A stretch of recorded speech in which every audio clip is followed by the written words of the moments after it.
In the early 1950s, 3 young girls' lives would be taken by John Thomas Straffen.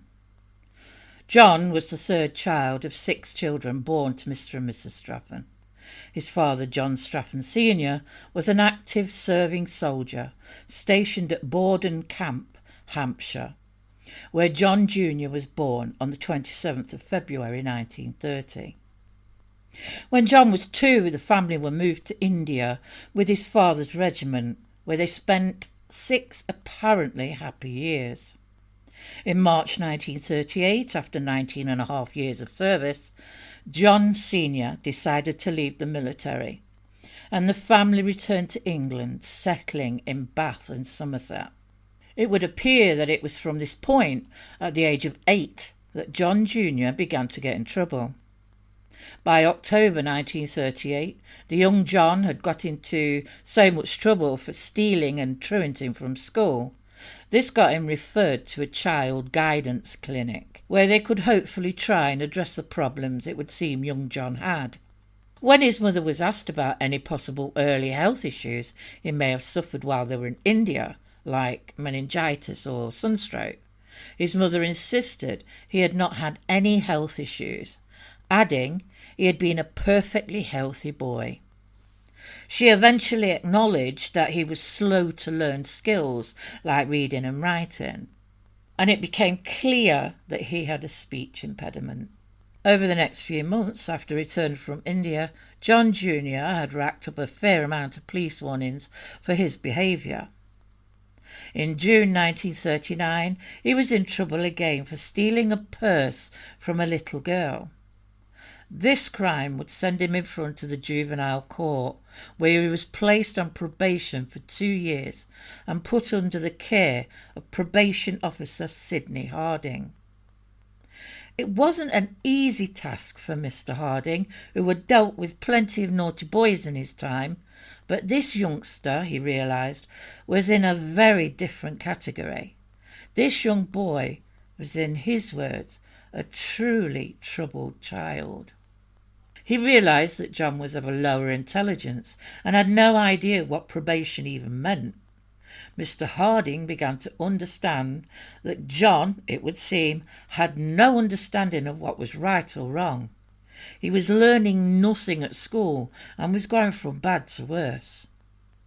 Sidney Harding realised that probation wasn't what John needed, so he took it upon himself to take the young John to a psychiatrist.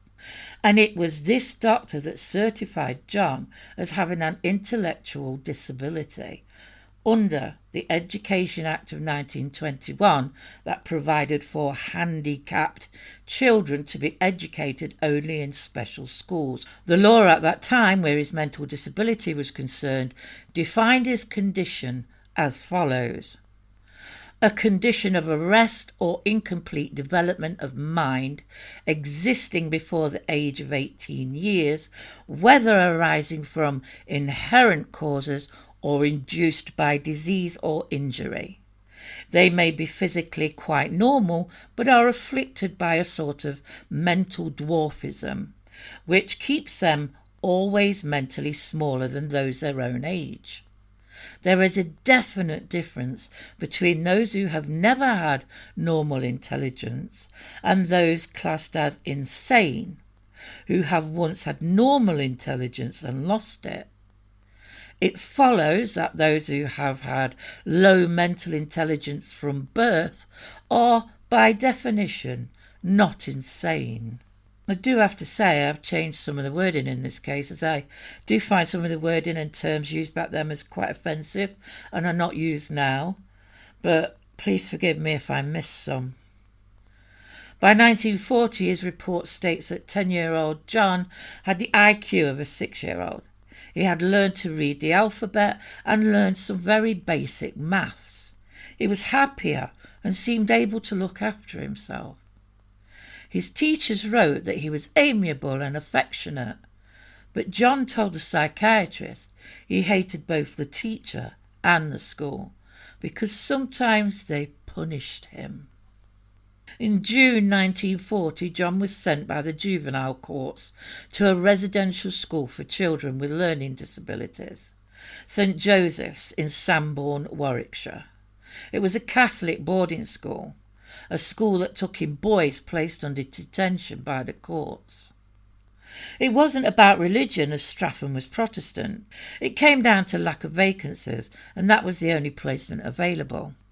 When the boys turned 12, they were moved on to Besford Court. Looking further into the school, it seemed to have been a tough school, with a main aim of teaching the children trades, like bricklaying or gardening, so hopefully they could find work when they left at 16.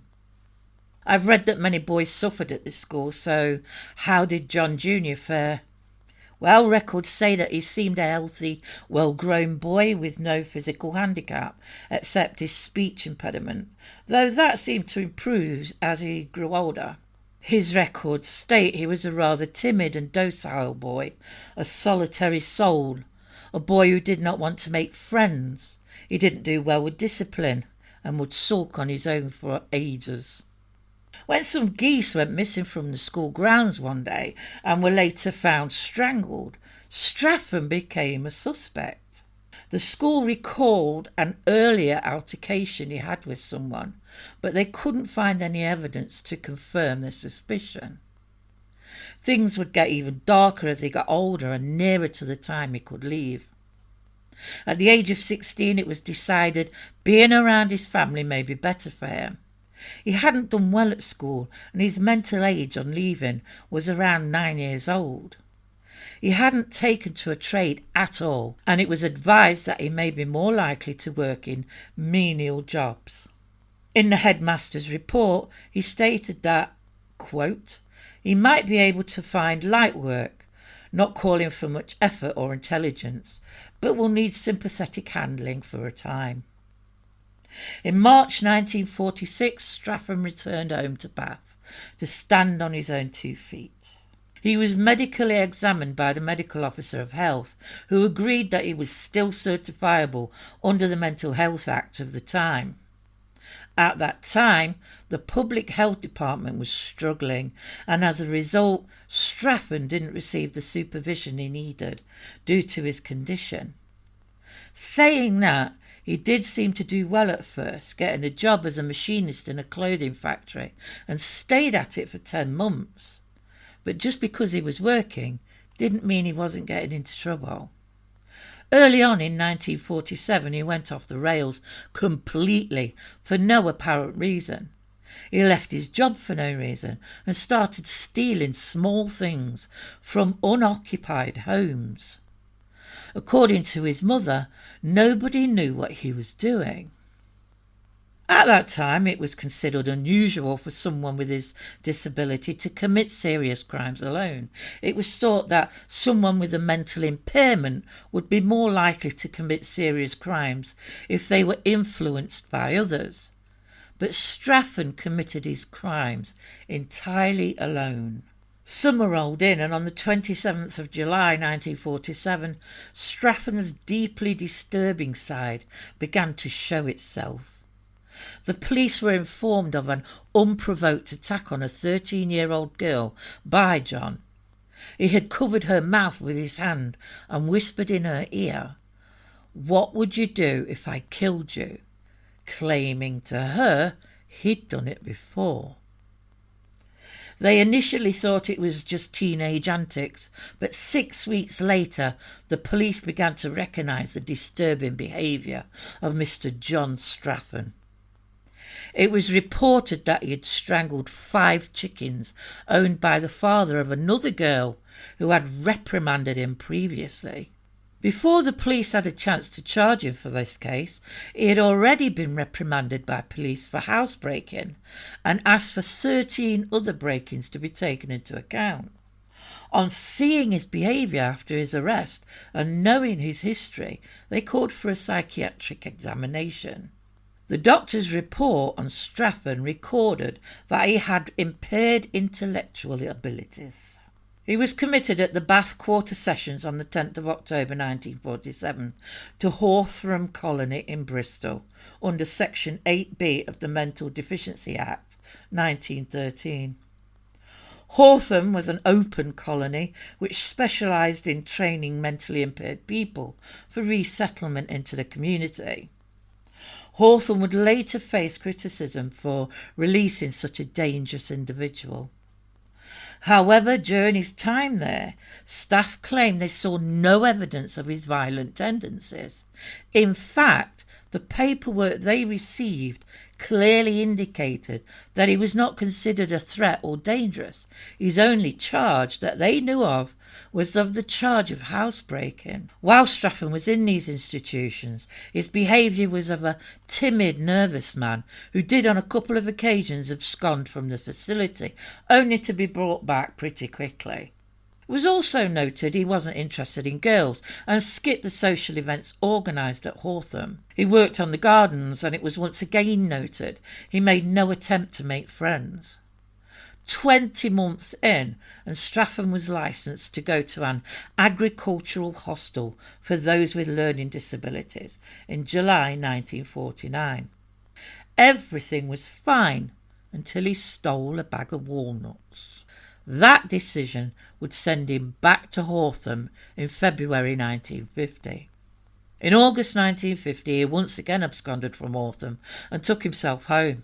After a struggle with the Bath police, he was returned to the school. It's believed he realised that his absconding wasn't helping his situation, so he relaxed and kept his behaviour in check. Because of this, he was allowed home leave for a few days in February 1951. During this time, he was able to maintain a job with a market gardener near Bath. Thanks to his good behaviour and hard work, he was placed in the care of his mother with support from the health service. The family home had grown larger and was clean and well kept, and John's older brother was committed to helping him stay on the right path. There were strict provisions according to the Intellectual Disability Act of the time. John Jr. had to be seen by the health service visitors when he turned 21. After his examination, he was still seen as in need of care and control, certifying him for another 5 years. Mrs. Straffen appealed this decision, and on July the 10th he was re-examined. Although his mental age was still seen as around 10 years old, the doctor advised that his present trial on licence should be reviewed in 6 months, at the end of which period he might be considered for discharge. This was great news for the Straffens. It seemed that Hawthorne had managed to help John improve his behaviour. He had a stable job and appeared to be on track for a normal life. Or so his family thought. John had a different perspective. He resented having to act a certain way and keep a job just to earn his freedom from a life in institutions. He felt stuck in a system that prevented him from doing what he wanted. It seemed like a punishment to him, and when John felt that way, he expressed his frustration in the worst possible manner. Although well concealed, he harboured his deep feeling of needing revenge. Straffen held a strong resentment towards the police, claiming that it was them that was the cause of all his problems, a grudge that he had held on to since he was 8 years old. Back in 1947, he had been a boastful youth who, when taken in by the police, had claimed not only to them, but to a psychiatrist, that he had committed more than just break-ins, adding that he had also committed sexual offences too. Back to 1951, while he was on licence, the police monitored his movements. He was aware of it and deeply resented it.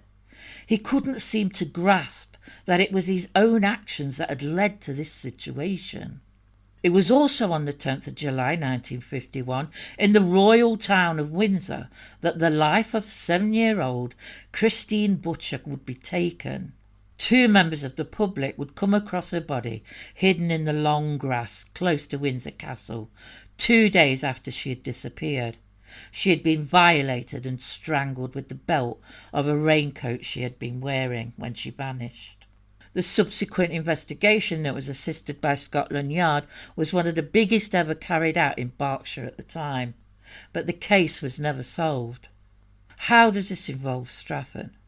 Well, it appears that Straffen couldn't control or manage its actions and feelings through rational thinking or thought process, and as Straffen had already used strangulation as a form of revenge before, it's possible the headlines regarding the poor girl's death had some sort of impact on him. On Sunday, July the 15th, newspapers were filled with the news of the poor girl in Windsor, and Straffen had took himself off to the cinema that afternoon. 5-year-old Brenda Goddard had been out playing in the garden of her devoted foster parents, Mr. and Mrs. Pullen. She had wandered into a nearby field to pick flowers. Unfortunately, the field was on the same route that Straffen took on his trip to and from the cinema. The child's absence was quickly noticed, and a frantic search began. They called out for her and looked all around the garden, but she was gone. When Brenda was eventually found, the Bath police immediately thought of Straffen. Although he hadn't committed a crime like this before, his previous bragging to the police had stuck in their minds. Straffen was taken in for questioning. Although there was no evidence to point to him, he admitted it was he who had been seen by Mrs. Pullen as the man in a blue suit she had seen when she first went out to look for Brenda. This wasn't enough to hold him. While they were investigating Brenda's death, they went to speak with Straffen's employer, who informed them that he had to let Straffen go on the 31st of July due to his lack of work ethic and erratic behaviour. Now, in Straffen's mind, his dismissal was also the fault of the police, so this gave him a new grievance that called for a new revenge. And what could be more despicable form of revenge towards the police, he thought. What would upset the police more than another death of a little girl? On August the 8th, he intentionally went out to find another young girl. Cicely Batstone, aged 9, was at the cinema. Straffen chatted with the girl and persuaded her to go with him to another cinema. He then took her to a meadow known locally as the Tumps, on the outskirts of Bath, and strangled her. Thankfully, he had made mistakes, although in his mind this wouldn't have occurred to him. The town was on high alert, with the death investigation of a young girl still ongoing, and people were extra vigilant. Straffen had caught a busy bus with the girl, where he had been noticed. He was also then seen playing and laughing with the girl in the field by a courting couple, who he had stared at as they left before committing his terrible crime. It's not known how long he had spent in the field, but he bought fish and chips on his way home, while a 9-year-old child lay dead in a field. The report came from the wife of a Bath policeman, Mrs. Cowley, who had seen Straffen and the girl playing in the field. She obviously thought this odd. Later that night she mentioned this to her husband. The next morning the constable received an emergency call informing him he was needed to help look for a missing child. When at the station he repeated the story his wife had told him the night before. When they heard the description of the child and what she was wearing, they knew this was the girl they were looking for. And when they heard the description of the man, the look of horror filled the room. Straffen. August the 9th, they called on Mrs. Cowley, the constable's wife, who took them to the place she had seen the man and child. Cicely was found almost straight away. They looked at the horror before them. Officers were sent straight to Straffen's home. At the station, Straffen made some confusing statements. He had left the little girl asleep. He had left her dead, but he hadn't killed her. He then went on to make a light-hearted confessional statement regarding Brenda Goddard, demonstrating to an officer how he had carried it out. The following statement comes from Straffen, so we can only go by his word on what occurred. According to Straffen, he spoke to the little girl and offered to show her a place where she could pick better flowers. She wasn't sure at first, but he won her round, and she allowed him to lift her over a fence into the small copse. It was there that he put his hands around her throat and squeezed. And in his words, because she didn't scream, he bashed her head against a stone. He went on to say he left her there and went to the cinema to watch a film called Shockproof. When he was charged, the police warned him he was in a serious position. He laughed and said, "She is dead, but you can't prove I did it." Although he pointed out the fact that he'd seen the courting couple at the Tumps Field, he seemed to be under the impression that just because nobody had seen him do it, they couldn't prove he had killed the girls. Straffen was charged with taking the life of Cicely Batstone and Brenda Goddard at the Taunton Assizes on the 17th of October 1951 before Mr. Justice Oliver. He was found insane on arraignment and committed to Broadmoor Institution. Broadmoor had, and still do have, very strict rules regarding the inmates. No matter what the crime, they would not reveal the condition of the inmates' mental illness to the public. This would mean very little would be known about what Straffen's life was like in Broadmoor. We do know he must have undergone medical and psychological evaluations, and he was generally well behaved. However, he still held on to feelings of resentment and anger towards the staff and the hospital. It would come out later that he had had conversations with other patients regarding the possibilities of escape. 6 months in, Straffen had to help with some cleaning, something the prisoners were expected to do. It was April, and he was put under the watch of an older attendant to help clean some outbuildings at the part of the hospital they called the surgery. These rooms opened up at the back onto a small courtyard that was surrounded by a 10-foot wall. Against the wall was a lower shed about 8.5 foot high with a sloped roof. There was also some large empty containers lying around the grounds. Whether it was Straffen's idea or someone else gave him the idea, it isn't clear, but it was tempting for him either way. What happens next is in his own words. Yesterday afternoon, April the 29th, I went to the surgery to work. I did one room, then I got a duster and went to Mr. Cash and asked him if I could go out and shake the duster. I was out about 2 minutes, and then another patient came out and asked me if I had finished shaking the duster. I said I have, just finished off now, and he went back in. I then climbed the roof, and then I jumped over the wall and ran. He had no money, but managed to get clean away. Surprisingly, Broadmoor at that time had no system for warning of an escape. No sirens, no roadblocks or telephone messages to post offices and schools. The rural countryside surrounding the area gave him plenty of cover. Eventually he approached a house and asked for a drink of water. Around 4:30 p.m. he arrived at the small village of Farley Hill, located about 7 miles from Broadmoor. Shortly after, he was spotted by Mrs. Sims, the wife of a local estate worker, and Mr. Barker, who lived on the small high street. Straffen hung around the area for about an hour when he overheard a conversation between Mr. Sims and his 5-year-old stepdaughter, Linda Bowyer, outside the village store. Around 5:30 p.m, Mr. Barker looked out of his window and noticed Straffen lingering close to the school and saw little Linda riding her bike up and down the road. She was also seen by Miss Saxby a few minutes later. What happened after this is a little unclear. There was a gap of at least 20 minutes from the last time Linda was seen to when a Mrs. Chadwick came down the road and saw that no one was around, no Linda. Little Linda Bowyer wasn't seen alive again. About 5:45 to 5:50, Straffen turned up at Farley Hill House. He knocked on the door and asked for a glass of water. Straffen then lied about how he had got there, telling them he had come via the road instead of the actual way he came. Why?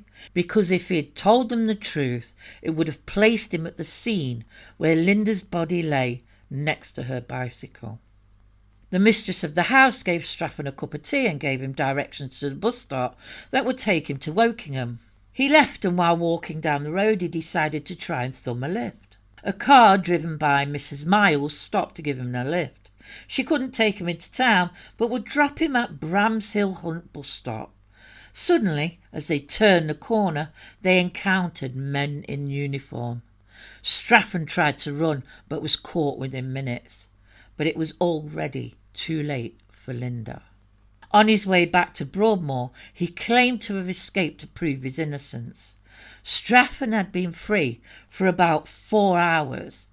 Linda still hadn't been found. About 11:30 p.m, Mr. and Mrs. Sims reported Linda as missing. The police, knowing that Straffen had been in the area, became very anxious. Despite it being dark, they began to search until 2:45 a.m. The early hours found them out again with tracker dogs. At 5:25 a.m, they discovered, close to the Sims cottage, the cycle Linda had been riding. Not long after that, they discovered Linda's little body laying underneath an oak tree. She had been strangled. It didn't take long for Inspector Francis and Sergeant Lawson to receive permission from the Home Office and arrived at Broadmoor at 8 a.m. the next day. Nobody at Broadmoor knew that a young girl had been found dead. When they found out from the officers, Straffen was taken to a room for questioning. The inspector sat opposite Straffen and asked him what he'd been doing in the village of Farley Hill. His first response was, "I didn't kill her." When the inspector told him that there had been no suggestion that anybody had been killed, he retorted, "I know what you policemen are. I know I killed 2 little children, but I did not kill the little girl." When told that a little girl had, in fact, been killed near where he had been recaptured, he said, "I did not kill the girl on the bicycle." Since no mention was made of a bicycle, this statement could not be more damaging. As Straffen was in Broadmoor, the inspector knew he had to be mindful of the judge's instructions, and he knew it would be complicated. The inspector cautioned Straffen and took what would be a long, drawn-out statement. After what must have been permission by the Home Secretary, they arrested Straffen the next day and charged him with the murder of Linda Bowyer. On the 2nd of May 1952, Straffen appeared before the Reading County Magistrates. When Inspector Francis gave evidence, he told the court that when the arrest warrant had been read to Straffen, he had said, "I did not kill the girl. It's a frame-up." The Director of Public Prosecutions informed the magistrates that he'd been instructed to request legal aid for the prisoner. When Straffen was asked if this was the case and did he understand what was being asked, Straffen replied yes. There would follow some legal complications as Straffen had managed to escape Broadmoor. He was detained in Brixton Prison and later in Wandsworth. The trial began on the 21st of July 1952 at Winchester Assizes before Mr. Justice Castles. The Solicitor General, Sir Reginald Manningham Buller, QC, Mr. G.D. Roberts, QC, and Mr. J. Hutchinson appeared for the Crown. Straffen had been granted a defence certificate and was represented by Mr. Henry Ellum and Mr. H.E. Park. Due to a jury member being dismissed on the second day, the judge was late into court and explained that owing to the alleged conduct of one of your members, he was compelled to discharge the jury and start again with a new one. When it was restarted, Straffen pleaded not guilty. His only hope of avoiding the DP lay in establishing that his mental health condition would justify a verdict of guilty but insane. The complicated trial finished on July the 25th, 1952, with Straffen being found guilty and sentenced to hang on the 4th of September. An appeal was dismissed on August the 20th. On the 29th of August 1952, Straffen was reprieved on the grounds of insanity on the recommendation of the Home Secretary and committed to Wandsworth Prison. In 1956, Straffen was moved to Hallfield Prison in Bristol after officers discovered an escape attempt by Wandsworth prisoners who intended to take Straffen with them as a diversion. The news caused extreme concern in Bristol, and a petition demanding his removal was organised by a local councillor.